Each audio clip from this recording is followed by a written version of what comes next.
Ayan. Hindi siya rechargeable, no? Try natin. So, kailangan nakalagay ito sa ano. Kailangan nakasaksak to dun sa 12 volts, no? Sa kotse.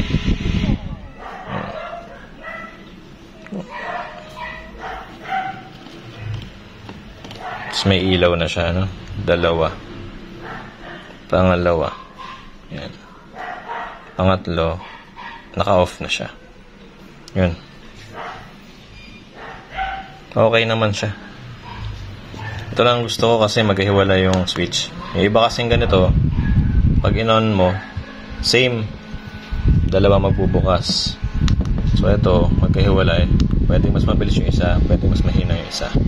Yun. Nice. Oh, ayan oh. Ganyan oh. Hindi naman siya rechargeable, pero okay na din, no? Ayan.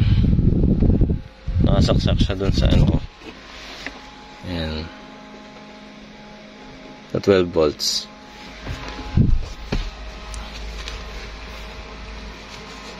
One speed. Second speed. Third speed, then off. Tapos light. Nice one. So kung meron kang hahanapin sa loob ng sasakyan, kung meron kang counting babasahin or gusto makita pag naka-off yung lights ng sasakyan. Pangalawa, yan. Hanggang second lang naman yung light niya.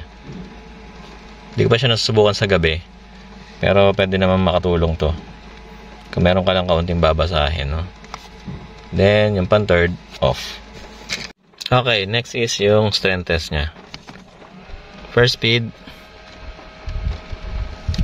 Ganyan lang yung first speed niya.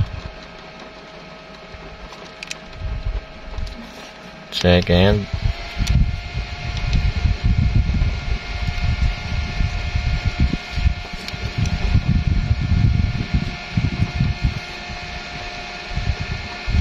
Third.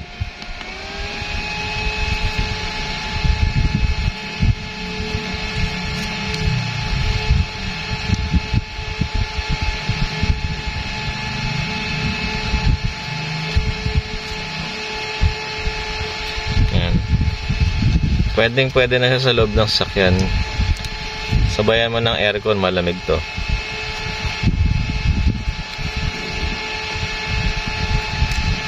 Lakas siya.